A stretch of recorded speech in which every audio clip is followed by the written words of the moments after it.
नमस्ते, Cipla breathe free में आपका स्वागत है।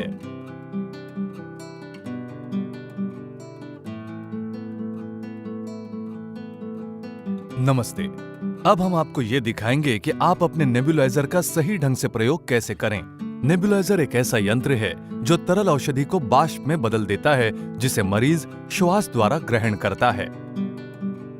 इस पूरी प्रक्रिया को 5 सूत्रों में समझाया जाएगा। नेबुलाइजर के हिस्से, नेबुलाइजर को जोड़ना, नेबुलाइजर का प्रयोग करना, नेबुलाइजर की साफ सफाई और उसका रखरखाव। महत्वपूर्ण निर्देश। नेबुलाइजर के हिस्से। नेबुलाइजर में एक कंप्रेसर और 2 अलग किट्स होते हैं। एडल्ट किट यानी वयस्कों का किट और पीडियाट्रिक किट यानी बच्चों का किट। कंप्रेसर में एक filter, power switch, power cord, air outlet, air opening और रबर पैड्स होते हैं। एडल्ट किट में एक adult mask, mouth piece, cap, baffle, medication chamber और ट्यूबिंग होता है। नेबुलाइजर के प्रयोग से पहले कृपया निर्माता द्वारा उपलब्ध कराई गई उपयोगकर्ता पुस्तिका पढ़ लें। अब हम आपको ये दिखाएंगे कि आप अपने नेबुलाइजर को असेंबल कैसे करें। कंप्रेसर को किसी मजबूत सतह पर ऐसे रखें कि रबर पैड्स उस पर स्थिर रहें। कृपया कंप्रेसर को इस तरीके से न रखें, यानी खड़ी स्थिति में। और कंप्रेसर को कभी भी मुलायम सतहों पर न रखें, जैसे मरीज की गोद में या बिछावन या पलंग के ऊपर, क्योंकि इससे हवा की सुराखें बंद हो सकती हैं। पावर कॉर्ड को पावर सॉकेट में लगाएं। नेबुलाइजर ट्यूबिंग के एक छोर को कंप्रेसर के एयर आउटलेट से जोड़ें। मेडिकेशन चेंबर का कैप खोलें और ये जांचें कि बैफल अपनी जगह पर स्थित है।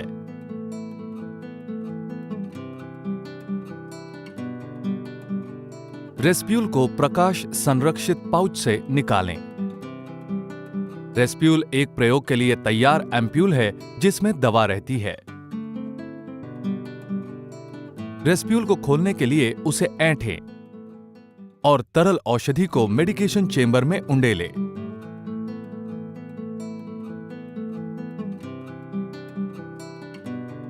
कैप फिर से लगा दें। तरल औषधि की मात्रा 2 से 5 मिलीलीटर के बीच होनी चाहिए। इस तरीके से माउथपीस को मेडिकेशन चेंबर के कैप से जोड़ें। जब मरीज बेहोशी की दशा में हो या माउथपीस को आराम से न पकड़ सके, तो माउथपीस के बजाय मास्क बेहतर रहता है। नेबुलाइजर ट्यूबिंग के दूसरे छोर को मेडिकेशन चेंबर के निचले हिस्से से जोड़ दें। अब नेबुलाइजर प्रयोग के लिए तैयार है। नेबुलाइजर का प्रयोग। माउथपीस को इस तरीके से अपने मुंह में रखें। पावर और कंप्रेसर का स्विच ऑन करें। दवा की एक बारीक भाप निकलती है, जिसे गहराई से सांस में लिया जा सकता है और धीरे धीरे मुंह से। दवा को सांस से अंदर लेने के बाद सांस को जरा रोके रहने से दवा फेफड़ों में अधिकतम रूप से अवशोषित हो पाती है। धीरे धीरे सांस बाहर निकालें। नेबुलाइजेशन की यह प्रक्रिया करीब 5 से 10 मिनट तक चलने दें, जब तक कि नेबुलाइजर सिस्टम से फटफटाहट जैसी आवाज न सुनाई पड़ने लगे। उसके 1 मिनट बाद कंप्रेसर का स्विच ऑफ कर दें। मेडिकेशन चेंबर में तरल औषधि की थोड़ी मात्रा हमेशा बची रहेगी। उसे फेंक दें। पावर स्विच को ऑफ करें और पावर कॉर्ड को पावर सॉकेट से बाहर निकाल दें।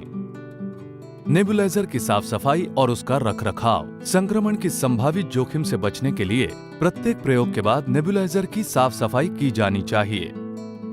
कंप्रेसर की सफाई। कंप्रेसर के बाहरी हिस्से को साफ कपड़े से नियमित रूप से साफ किया करें, ताकि उस पर धूल न बैठे। जब फिल्टर एकदम बदरंग हो जाए तो उसे बदल दिया जाना चाहिए।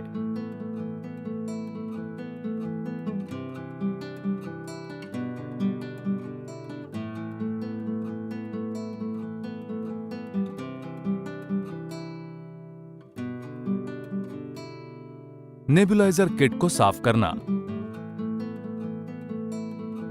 सफाई के लिए ट्यूबिंग को हटा दें। माउथपीस या मास्क को मेडिकेशन चेंबर के कैप से अलग कर दें। कैप को घड़ी की उल्टी दिशा में घुमाते हुए कैप खोलें और बैफल को हटा दें। ट्यूबिंग को छोड़कर बाकी सभी वस्तुओं को गुनगुने पानी या किसी मृदुल डिटर्जेंट घोल से धो दें। डिटर्जेंट के बचे खुचे अवशेष को हटाने के लिए गुनगुने पानी में धो डालें।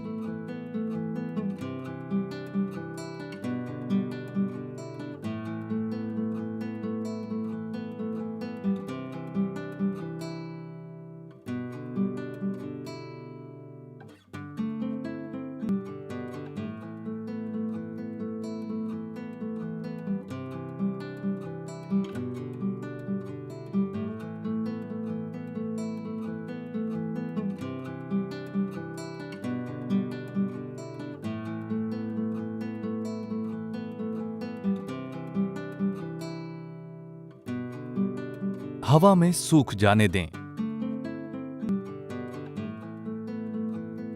ट्यूबिंग की सफाई। ट्यूबिंग की बाहरी सतह को नियमित रूप से पोंछकर उसे धूल से मुक्त रखें। यदि ट्यूबिंग में आपको तरल बूंदें दिखाई पड़ें तो ट्यूबिंग को कंप्रेसर के आउटलेट से संयोजित करें। कंप्रेसर को स्विच ऑन करें और कुछ सेकंड तक ट्यूबिंग से हवा फूंकें। नेबुलाइजर किट को कीटाणु रहित करना। नेबुलाइजर किट को हर रोज कीटाणु रहित किया जाना चाहिए। एक स्वच्छ कंटेनर में सभी सह उपकरणों को ट्यूबिंग को छोड़कर 30 मिनट तक डुबाकर रखें। व्यावसायिक रूप से उपलब्ध किसी औषधीय कीटाणुनाशक में अथवा किसी मृदुल डिटर्जेंट में अथवा सिरके के घोल में 1 हिस्सा सफेद सिरका और 3 हिस्सा गुनगुना पानी। साफ हाथों से सह उपकरणों को बाहर निकालें और गुनगुने पानी से धो दें।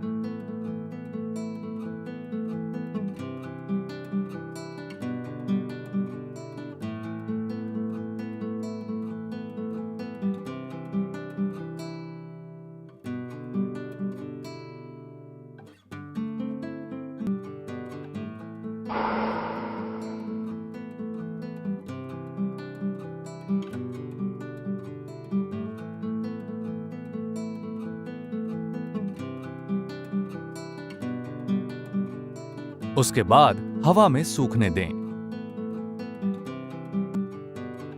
महत्वपूर्ण निर्देश। कंप्रेसर को पानी में न रखें या उसे पानी अथवा अन्य किसी तरल पदार्थ में न गिरने दें। फिल्टर को धोएं नहीं और न ही उसका दोबारा इस्तेमाल करें। उसकी जगह कॉटन जैसी अन्य वस्तुओं का भी प्रयोग न करें। इससे कंप्रेसर को क्षति पहुंचेगी। कोई भी दरार उत्पन्न होने पर सह उपकरणों को बदल दें। यह सुनिश्चित करें कि समुचित नेबुलाइजेशन के लिए चेंबर में दवाई की मात्रा 2 से 5 ml के बीच रहे। प्रयोग में न होने की स्थिति में रेस्प्यूल्स को हमेशा निर्माता द्वारा प्रदत्त प्रकाश संरक्षित पाउच में ही रखें। ब्रीथ फ्री, सिप्ला का एक प्रयास।